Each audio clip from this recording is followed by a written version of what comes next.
வணக்கம். மேற்குறி செய்திகள்.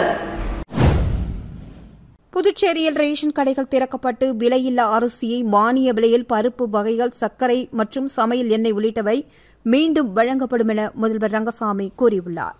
புதுச்சேரியில் 2024-25 நிதி ஆண்டிற்கான பட்ஜெட் இன்று தாக்கல் செய்யப்பட்டது.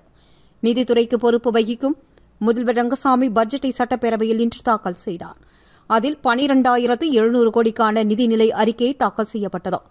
முதல்வர் பட்ஜெட் உரையில் மாணவர்களுக்கு காலணி மற்றும் புத்தகப்பை வழங்கப்படும், மீன்பிடி தடைக்கால நிவாரணத் தொகை 6,500 இலிருந்து 8,000 ரூபாயாக உயர்த்தப்படும், மழைக்கால நிவாரணத் தொகை 3,000 இலிருந்து 6,000 ரூபாயாக உயர்த்தப்படும், இந்த ஆண்டு முதல் ரேஷன் கடைகள் திறக்கப்பட்டு விலையில்லா அரிசி மானிய விலையில் பருப்பு வகைகள், சர்க்கரை, சமையல் எண்ணெய் உள்ளிட்டவை மீண்டும் வழங்கப்படும், ரேஷன் அட்டையில் பெயர் சேர்த்தல் நீக்கல், புதிய அட்டைக்கு சேவை மையம் மூலமாக விண்ணப்பிக்க ஏற்பாடுகள் நடத்தப்படும், 11ஆம் வகுப்பு மாணவர்களுக்கு நீட் தேர்வுக்கு தயாராக உதவுவதற்கு பயிற்சி மையம் அமைக்கப்படும் என்றும், பொதுத் தேர்வுகளில் முதல் 3 இடங்களை பெறும் அரசு பள்ளி மாணவர்களுக்கு ஊக்கத்தொகை வழங்கப்படும். அதாவது 3 இடங்களை பிடிக்கும் மாணவர்களுக்கு முறையே 20,000, 15,000 மற்றும் 10,000 என ஊக்கத்தொகை வழங்கப்படும் என்றும், அதேபோன்று பாடங்கள் வாரியாக 100க்கு 100 என முழு மதிப்பெண்கள் பெறும் மாணவர்களுக்கு ரூபாய் 5,000 ஊக்கத்தொகை வழங்கப்படும் என்றும், அரசு பள்ளிகளில் 6ஆம் வகுப்பு முதல் 12ஆம் வகுப்பு வரை பயின்ற மாணவ மாணவியர் கல்லூரி படிப்பை தொடர மாதந்தோறும் 1,000 ரூபாய் 3 ஆண்டுகளுக்கு உதவித்தொகை வழங்கப்படும். ஆதி திராவிடர் மற்றும் பழங்குடி இனத்தைச் சேர்ந்த கல்லூரி மாணவியர் மற்றும் பணிபுரியும் மகளிருக்கு இருசக்கர வாகனம் வாங்க 500 பேருக்கு தலா 1 லட்சம் வரை நிதி உதவி வழங்கப்படும் உட்பட பல்வேறு அறிவிப்புகளை வெளியிட்டார். புதுச்சேரி மக்களிடையே பாரதிய ஜனதா கட்சிக்கு அவப்பெயர் ஏற்படுத்திடும் வகையில் முதல்வர் ரங்கசாமி செயல்படுவதாக பாஜக அதிருப்தி எம்எல்ஏக்கள் குற்றம் சாட்டியுள்ளனர். புதுச்சேரியில் இன்று நடைபெற்ற பட்ஜெட் கூட்டத்தொடரில் முதல்வர் ரங்கசாமி நிகழ்வாண்டிற்கான நிதிநிலை அறிக்கையினை தாக்கல் செய்தார். இக்கூட்டத்தின் முடிவில் பாஜக அதிருப்தி எம்எல்ஏக்கள் கல்யாணசுந்தரம், ஜான்குமார், ரிச்சர்ட் ஜான்குமார், அசோக் மற்றும் பாஜக ஆதரவு எம்எல்ஏ அங்காளன் உள்ளிட்டோர் கூட்டாக செய்தியாளர்களை சந்தித்தனர்.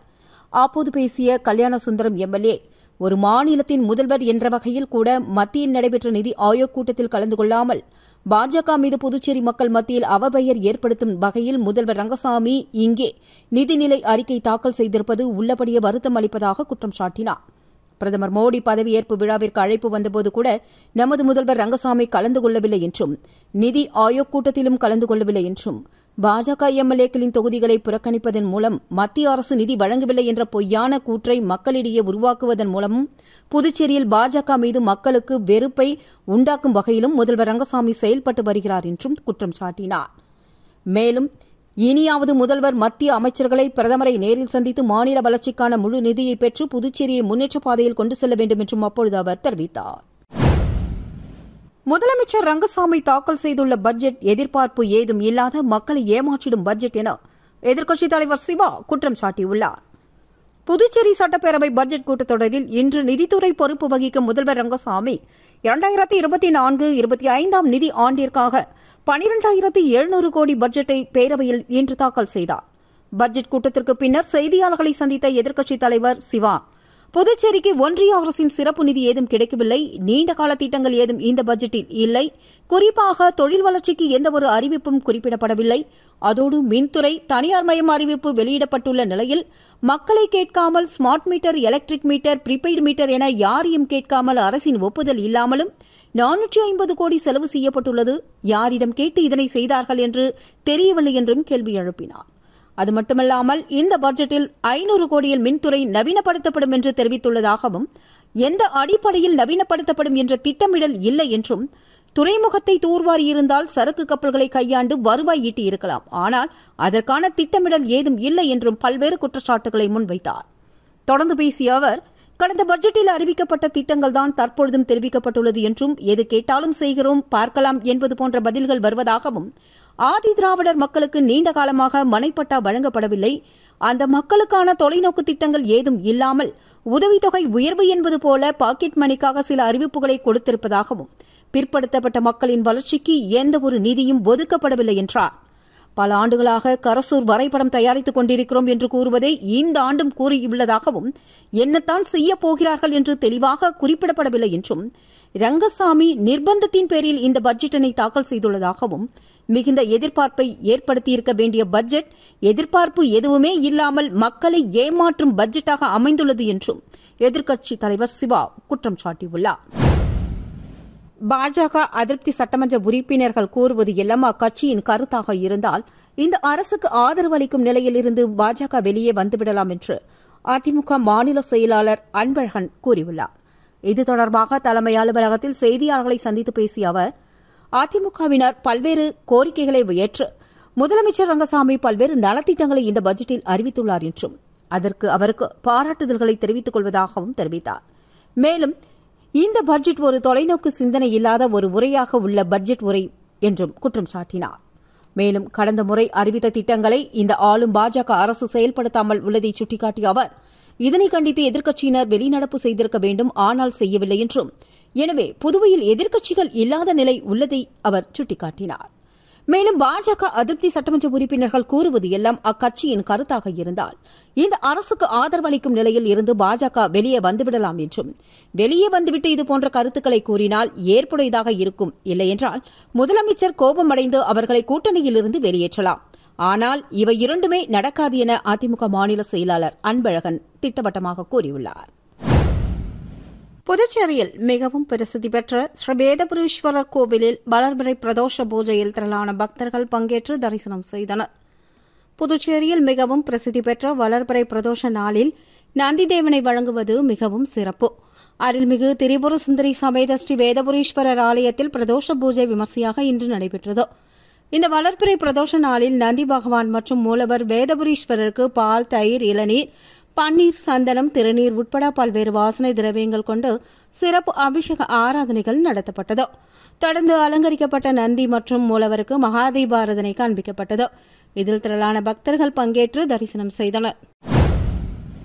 முத்தியால்பேட்டை ஸ்ரீ பெரியபாளையத்தம்மன் ஆலய ஆடி மாத விழாவை முன்னிட்டு நடைபெற்ற 108 பால்குட ஊர்வலத்தில் திரளான பெண்கள் பால்குடம் ஏந்தி ஊர்வலமாக சென்று அம்மனை வழிபட்டனர்.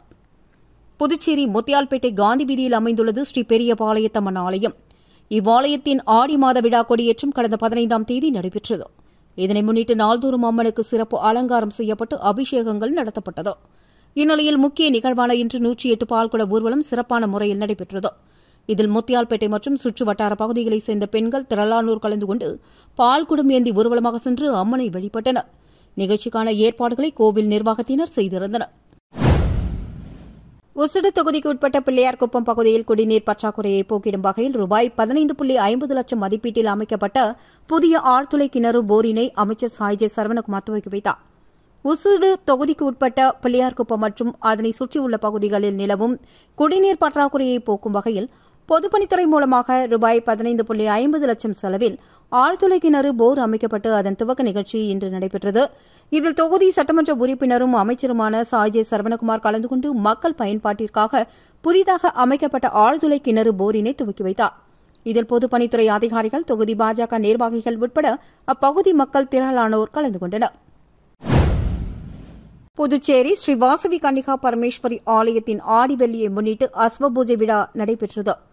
புதுச்சேரி காமாட்சி அம்மன் கோவில் வீதியில் அமைந்துள்ள ஸ்ரீ வாசவி கன்னிகா பரமேஸ்வரி ஆலயத்தில் மகிழா சங்கம் சார்பில் ஆடி வெள்ளியை முன்னிட்டு அஸ்வ பூஜை மற்றும் அஸ்வத் நாராயண பூஜை நடைபெற்றது. தொடர்ந்து அம்மனுக்கு சிறப்பு தீபாராதனை காண்பிக்கப்பட்டு பிரசாதம் வழங்கப்பட்டது. இதற்கான ஏற்பாடுகளை மகிழா சங்க தலைவி முன்னிலையில் சத்யா ரமேஷ் பாபு, செயலாளர் இந்திராணி சந்திரசேகர், பொருளாளர் பாகியலட்சுமி ரமேஷ் குப்தா மற்றும் கமிட்டி உறுப்பினர்கள் உடன் இருந்தனர். இந்த நிகழ்வில் திரளான பக்தர்கள் கலந்து கொண்டு தரிசனம் செய்து அம்மனின் அருளை பெற்றனர். பல்வேறு கோரிக்கைகளை வலியுறுத்தி கதர் கிராம தொழில் வாரிய ஊழியர்கள் தொடர் உள்ளிருப்பு போராட்டத்தில் ஈடுபட்டுள்ளனர். புதுச்சேரி கதர் கிராம தொழில் வாரியத்தில் பணிபுரியும் ஊழியர்கள் பல்வேறு கோரிக்கைகளை வலியுறுத்தி சாரம் அலுவலகத்தில் நேற்று முதல் தொடர் உள்ளிருப்பு போராட்டத்தை துவங்கியுள்ளனர். இப்போராட்டத்திற்கு கூட்டமைப்பு குழு தலைவர் கோதண்டராமன் தலைமை தாங்கினார். கோரிக்கைகளை நிறைவேற்றிடும் வரை தொடர் உள்ளிருப்பு போராட்டத்தில் ஈடுபட உள்ளதாகவும் அப்பொழுது அவர் தெரிவித்தார். இதுகுறித்து கதர் கிராம தொழில் வாரிய ஊழியர்கள் கூறும்பொழுது, கதர் வாரியத்தின் அனைத்து சேவைகளும் கடந்த ஓராண்டாக முடங்கியுள்ளது. காரைக்கால், மாகி, ஏனம் பிராந்தியங்களில் உள்ள காதி நிலையங்கள் மூடப்பட்டு அங்கிருந்த ஊழியர்களை புதுச்சேரிக்கு வரவழைத்து சும்மா உட்கார வைத்துள்ளதாகவும் குற்றம் சாட்டியுள்ளனர்.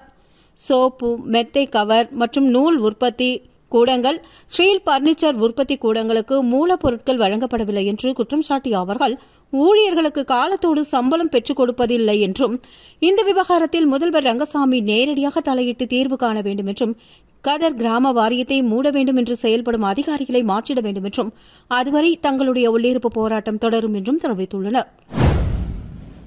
ஜோய் ஆலுகாஸ் மூலமாக வீடற்ற ஏழைகளுக்கு ஜாய் ஹோம் பவுண்டேஷன் சார்பில் வீடு கட்டுவதற்கான காசோலை வழங்கப்பட்டது.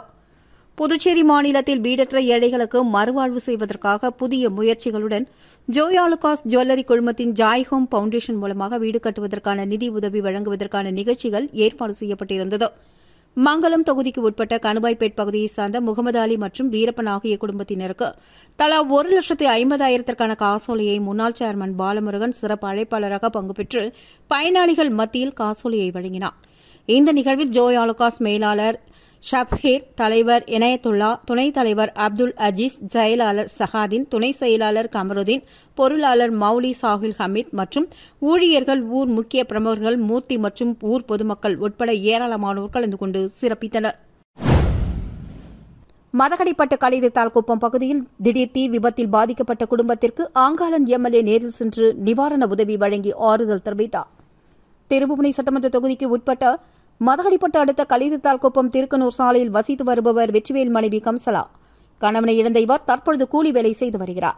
இந்நிலையில் நேற்று வழக்கம் போல் இவர் வேலைக்கு சென்ற பின்பு இவரது கூரை வீடு தீப்பற்றி எரிந்துள்ளது. இதில் வீட்டினுள் இருந்த துணிமணிகள், air cooler, AC, grinder, mixie, மளிகை பொருட்கள், பாத்திரங்கள், உடைமைகள், ரொக்கப்பணம் ரூபாய் 10,000 உட்பட சுமார் 2 லட்சம் ரூபாய் மதிப்பிலான பொருட்கள் எரிந்து நாசமானது. தகவல் அறிந்த திருபுவனை தொகுதி எம்எல்ஏ ஆங்காளன் நேரில் சென்று பாதிக்கப்பட்ட குடும்பத்தினருக்கு ஆறுதல் கூறி சொந்த செலவில் நிவாரண உதவியை வழங்கினார். மேலும் புதுச்சேரி அரசு வருவாய்த்துறையின் மூலம் நிவாரண உதவிகள் வழங்கிட நடவடிக்கை எடுப்பதாக சட்டமன்ற உறுப்பினர் ஆங்காளன் பாதிக்கப்பட்ட குடும்ப உறுப்பினர்களிடம் உறுதியளித்துள்ளார். புதுச்சேரியின் ஏம்பலம் ஸ்ரீ முத்துமாரியம்மன் ஆலயத்தில் அமைந்துள்ள அருள்மிகு ஸ்ரீ வடிவாம்பிகை உடனுரை ஸ்ரீ சந்திரமௌலீஸ்வரர் பெருமானுக்கு ஆடி மாத தேய்பிறை பிரதோஷ வழிபாடு நடைபெற்றது. நெட்டப்பாக்கம் கொம்யூன் ஏம்பலம் அருள்மிகு ஸ்ரீ முத்துமாரியம்மன் ஆலயத்தில் அமைந்துள்ள அருள்மிகு ஸ்ரீ வடிவாம்பிகை உடனுரை ஸ்ரீ சந்திரமௌலீஸ்வரர் பெருமானுக்கு ஆடி மாத தேய்பிறை பிரதோஷ வழிபாடு நடைபெற்றது. ஒவ்வொரு மாதமும் பிரதோஷ வழிபாட்டினை முன்னிட்டு சுவாமிக்கு அபிஷேக ஆராதனைகள் நடத்தப்படுவது வழக்கம். உலக நன்மை வேண்டி தேய்பிறை பிரதோஷ வழிபாட்டினை முன்னிட்டு லிங்க வடிவிலான சுவாமியை 25 கிலோ சந்தனம் கொண்டு சிவபெருமானை திரு உருவமாக படைத்து சுவாமிக்கு மகா தீபாராதனை காண்பிக்கப்பட்டது. இதில் ஏராளமான பக்தர்கள் கலந்து கொண்டு பிரதோஷ வழிபாட்டில் ஈடுபட்டு சுவாமியை தரிசனம் செய்தனர்.